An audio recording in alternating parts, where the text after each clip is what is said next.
Polity देख रहे थे, इसके अंदर हम क्वेश्चन देख रहे थे कि स्टार्ट क्वेश्चन क्या होता है। तो स्टार्ट क्वेश्चन जो मेंबर्स होते हैं लोकसभा या फिर राज्यसभा के एमपीज़ होते हैं, वो मिनिस्टर से पूछते हैं क्वेश्चंस। क्वेश्चन दो तरीके के हो सकते हैं। एक हो सकता है स्टार्ट क्वेश्चन। स्टार्ट क्वेश्चन का मतलब होता है अगर मैंने स्टार्ट लगा के कोई क्वेश्चन पूछा है, मैंने कोई क्वेश्चन पूछा उसके आगे स्टार मार्क कर दिया, दैट मीन्स मैं चाहता हूँ कि जो मिनिस्टर है वो हाउस में आए और मुझे ओरली आंसर करे। अगर मैं स्टार नहीं लगाता, उसे बोलता हूँ अनस्टार्ड क्वेश्चन, तो मैं रिटन में क्वेश्चन पूछूंगा और रिटन में ही मिनिस्टर की तरफ से जवाब आएगा। मिनिस्टर खुद हाउस में प्रेजेंट होके मुझे जवाब नहीं देगा, वो है अनस्टार्ड क्वेश्चन और है स्टार्ड क्वेश्चन। लेकिन स्टार्ड क्वेश्चन के अंदर मैं सप्लीमेंट्री क्वेश्चन नहीं पूछ सकता उससे। दैट मीन्स फॉर एग्जांपल मैंने एक क्वेश्चन पूछा रेलवे मंत्रालय से, बताइए कितनी वंदे भारत ट्रेन और आएंगी अगले आने वाले 2 साल में, और मैंने स्टार लगा दिया, तो रेल मिनिस्टर आएगा और जवाब देगा ओरली। तो जब वो जवाब दे रहा होगा तो मैं डायरेक्टली वहीं उठ के पूछ नहीं सकता हूँ दूसरा क्वेश्चन कि अच्छा ठीक है आपने तो बता दी इतने इतने वंदे भारत के कोचेस अगले 2 साल में आएंगे, अब मैं ये दूसरा क्वेश्चन पूछना चाहता हूँ कि बताइए इसके लिए पैसा कहाँ से आएगा, XYZ वगैरह। तो इस तरीके से उत्तर में उत्तर के प्रतिक्रिया के अंदर मैं दोबारा क्वेश्चन नहीं पूछ सकता। सप्लीमेंट्री क्वेश्चन का मतलब ये होता है जब मैंने मेन क्वेश्चन पूछा, उसका मुझे आंसर मिल गया, उसके बाद में मैं फिर एक और क्वेश्चन पूछ रहा हूँ, तो वो उसी टाइम नहीं पूछ सकते स्टार्ट के अंदर, क्योंकि मंत्री जी उस टाइम प्रिपेयर नहीं होंगे उस वाले क्वेश्चन का आंसर देने के लिए। अनस्टार्ट क्वेश्चन के अंदर क्या होता है, जब मैं रिटन में क्वेश्चन मांगता हूँ, आंसर मांगता हूँ। फॉर एग्जांपल मैंने रिटन में पूछा कि बताइए कितनी वंदे भारत ट्रेन आने वाली हैं अगले 2 साल में, तो मुझे रिटन में रिप्लाई मिलेगा मंत्रालय की तरफ से, ठीक है 20 वंदे भारत ट्रेन आने वाली हैं आने वाले 2 सालों में। तो मैं दोबारा क्वेश्चन उनको रिटन में फिर से पूछूंगा, अच्छा ठीक है इसके लिए आपने कितना पैसा आवंटित किया है, कौन सी कंपनी बना रही है। तो ये सप्लीमेंट्री क्वेश्चन है। तो सप्लीमेंट्री क्वेश्चन में अनस्टार वाला जो मेथड है उसमें यूज़ कर सकता हूँ, लेकिन स्टार्ट वाले में जब मंत्री जी खुद से ओरली आंसर देने आएंगे तब मैं उनसे सप्लीमेंट्री क्वेश्चन नहीं पूछ सकता। फिर पूछा गया है पर्पस क्या होता है एडजर्नमेंट मोशन का। तो हमें पता है एडजर्नमेंट मोशन क्यों लाया जाता है, कि सारे काम रोक दिए जाते हैं और उसके बाद में किसी एक इम्पॉर्टेंट टॉपिक पे डिस्कशन किया जाता है हाउस के अंदर, वो एडजर्नमेंट मोशन होता है। नेक्स्ट क्वेश्चन है 119 वाला क्वेश्चन कह रहा है कि गिलोटीन या फिर गिलोटीन का मतलब क्या होता है पार्लियामेंट्री टर्म्स में देखा जाए तो। गिलोटीन क्या होता है, बेसिकली जब हम किसी टॉपिक पे डिबेट कर रहे होते हैं पार्लियामेंट में, फॉर एग्जांपल कोई बिल आया हुआ है उस पर डिबेट चल रही है कि इसमें ये प्रावधान होना चाहिए, उसमें वो प्रावधान होना चाहिए, ये प्रावधान को चेंज करना चाहिए, ये वाला होना चाहिए, या फिर इसकी क्या फ़ायदे हैं, इसके क्या कमियां हैं, हम डिस्कशन कर रहे होते हैं। फिर कोई व्यक्ति कहता है कि अब मैं गिलोटीन मोशन लेके आना चाहता हूँ। गिलोटीन मोशन का मतलब क्या होता है, वो ये कहना चाह रहा है गिलोटीन मोशन लाके कि देखिए अब डिबेट वगैरह बहुत हो गई, अब प्लीज़ डिबेट को बंद कीजिए, या तो इसको पास कीजिए या तो फाइनल रिजल्ट बताइए। मतलब अब बहुत हो गया डिस्कशन, अब वोटिंग करवा लीजिए प्लीज़ कि ये पास होता है या नहीं होता। वो होता है गिलोटीन क्लोजर या फिर गिलोटीन मोशन। नेक्स्ट आ जाते हैं 121 वाले क्वेश्चन पे। इसमें कह रहा है इनमें से कौन से स्टेटमेंट ठीक है। पहला, right to property is not a fundamental right. Yes, right to property fundamental right नहीं है। दूसरा, राज्यसभा रोक सकती है फाइनेंशियल बिल को। हाँ, राज्यसभा रोक सकती है फाइनेंशियल बिल को, लेकिन राज्यसभा मनी बिल को नहीं रोक सकती। तीसरा, प्रीएम्बल के अंदर सेक्युलर और डेमोक्रेटिक शब्द को डाला गया था 42nd अमेंडमेंट में। नहीं, डेमोक्रेटिक वर्ड को नहीं डाला था, सेक्युलर, सोशलिस्ट और इंटीग्रिटी को डाला था।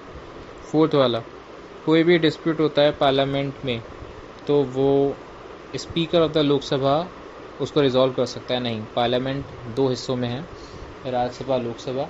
अगर राज्यसभा के अंदर कोई डिस्प्यूट है तो राज्यसभा खुद देखेगी, लोकसभा के अंदर डिस्प्यूट है तो स्पीकर देखेगा और लोकसभा खुद देखेगी। अब पूछ रहा है जो सेक्रेटेरिएट होता है पार्लियामेंट का, तो पार्लियामेंट में 2 हिस्से होते हैं, लोकसभा और राज्यसभा दोनों के अपने अपने सेक्रेटेरिएट होते हैं। लोकसभा सेक्रेटेरिएट अलग, राज्यसभा सेक्रेटेरिएट अलग। लोकसभा सेक्रेटेरिएट किसके अंदर काम करता है? स्पीकर के अंदर। राज्यसभा सेक्रेटेरिएट वाइस प्रेसिडेंट के अंदर काम करता है। तो 122 वाला क्वेश्चन कह रहा है कि जो सेक्रेटेरिएट है पार्लियामेंट का, पार्लियामेंट ऑफ इंडिया का, वो क्या है? Under ministry of parliamentary affairs है, अंडर द प्रेसिडेंट है, इंडिपेंडेंट ऑफ द गवर्नमेंट है, या अंडर द सुप्रीम कोर्ट? तो इसमें से सबसे बेस्ट ऑप्शन होगा independent of the government. Government के अंदर नहीं आता। एक होता है स्पीकर के अंदर, एक होता है वाइस प्रेसिडेंट के अंदर।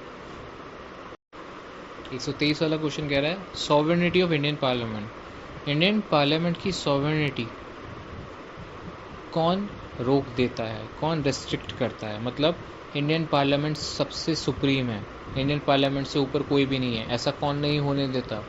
ऐसा हमारा जुडिशरी नहीं होने देता, क्योंकि इंडियन पार्लियामेंट कुछ भी करता है तो जुडिशरी अपनी आंखों से उसे चेक करता रहता है कि सही कर रहा है या गलत कर रहा है। अगर गलत करेगा तो वो रोक देगा, सही कर रहा है तो कुछ नहीं करेगा। That means Indian parliament sovereign है। हम अपने आप लॉ बना सकते हैं, लेकिन फिर भी कुछ दायरे में हमारा संविधान के हिसाब से हमें चलना पड़ेगा। सॉवरेनिटी भी है लेकिन हमारे संविधान के हिसाब से, तो जुडिशरी वो चेक करती है। क्वेश्चन नंबर 124 हमारे हिसाब का नहीं है। 125 in reference to the Indian parliamentary group which of the following statement are true? Indian parliamentary group के कंटेक्स्ट में कौन सा स्टेटमेंट करेक्ट है? पहला, it is not an autonomous body. देखो, इंडियन पार्लियामेंट्री ग्रुप क्या है? इंडियन पार्लियामेंट्री ग्रुप एक ऑटोनॉमस बॉडी है जो कि 1949 में बनाया गया था। बेसिकली एक इस तरीके की बॉडी है कि जिसके अंदर पार्लियामेंट्री कन्वेंशन, पार्लियामेंट्री प्रथाएं, पार्लियामेंट्री सिस्टम के बारे में लोग डिस्कस वगैरह करते हैं। और इसमें बस याद रखना है, जो लोकसभा का स्पीकर है वो इस ग्रुप का चेयरमैन होता है, इंडियन पार्लियामेंट्री ग्रुप का। ये लोग सेमिनार वगैरह करते हैं और एक तरीके से पार्लियामेंट कैसे काम करता है, कैसे नहीं काम करना चाहिए, रूल्स वगैरह के बारे में बताते हैं सबको। अच्छा, बस यही है इंडियन पार्लियामेंट्री ग्रुप। अब पूछा गया है कि अंग्रेज़ों के टाइम पे कौन नेशनलिस्ट लीडर था जो इलेक्ट हुआ था speaker of central legislative assembly 1925 में, आज़ादी से पहले? तो वल्लभ भाई पटेल के भाई विट्ठल भाई पटेल। अब स्पेशल प्रोविजंस देख लेते हैं। स्पेशल प्रोविजंस वो भी जो टेम्परेरी स्पेशल प्रोविजंस हैं। तो क्वेश्चन नंबर 1 है कि which article of the Indian constitution deals with the special provision with respect to the different states? अलग अलग डिफरेंट स्टेट्स के साथ में जो हमारे स्पेशल प्रोविजंस हैं उसको कौन सा आर्टिकल डील करता है? 369, 370, 371 या 372? 371। 370 जम्मू एंड कश्मीर के साथ में डील करता था, अब वो इनएक्टिव हो गया है। अब 371 है। 371 किसके बारे में है? याद करिए, शुरुआत होती है इसकी गुजरात और महाराष्ट्र से, फिर 371 A B C D E F G H I J तक जाता है। नेक्स्ट क्वेश्चन है आर्टिकल 370B किसके लिए स्पेशल प्रोविजन बनाता है? 370B बनाता है असम के लिए। फिर थर्ड वाला क्वेश्चन, आर्टिकल 371 स्पेशल प्रोविजन किसके लिए बना रहा है? महाराष्ट्र एंड गुजरात के लिए। उसके बाद में which region of the country conferred the special status under article 371 जे के अंदर आता है कर्नाटका एंड हैदराबाद। कर्नाटका एंड हैदराबाद को जरूर याद रखना, हो सकता है आ जाए। फिफ्थ वाला क्वेश्चन, इंडिया के अंदर there is only one constitution है फॉर सेंटर एंड स्टेट, लेकिन एक स्टेट उसमें एक्सेप्शन थी। कौन सी थी? जम्मू एंड कश्मीर थी। 5 वाला क्वेश्चन। 6 वाला, जम्मू एंड कश्मीर को जो स्पेशल स्टेटस प्रोवाइड किया गया था उसका क्या मतलब था? उस ज़माने में जब तक 370 थी, कश्मीर का अपना खुद का संविधान था, खुद का झंडा था। तो ये याद रखना। 7th वाला, article 370 of the Indian constitution is regular provision, temporary provision, a permanent provision? तो ये टेम्परेरी प्रोविजन था। 8वां क्वेश्चन है 370 किससे रिलेटेड है? State of Jammu and Kashmir से। फिर पूछ रहा है कौन से आर्टिकल्स थे जो कॉन्स्टिट्यूशन के लगते थे जम्मू एंड कश्मीर पे?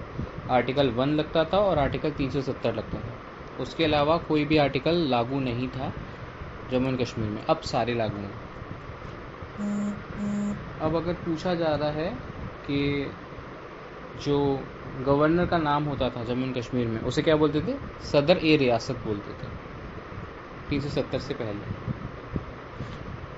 अगर हम सभी की बात कर लें तो 371 371 Maharashtra and Gujarat, 371 A Nagaland, 371 B Assam, 371 C Manipur, 371 D होता है Telangana and Andhra Pradesh, 371 E central university in Andhra Pradesh, 371 F Sikkim, 371 G Mizoram, 371 I Goa में आई, और 371 जे कर्नाटका एंड हैदराबाद। तो ये याद रखना, इतना इम्पोर्टेंट कर लेते हैं, बाकी अब कल देखेंगे।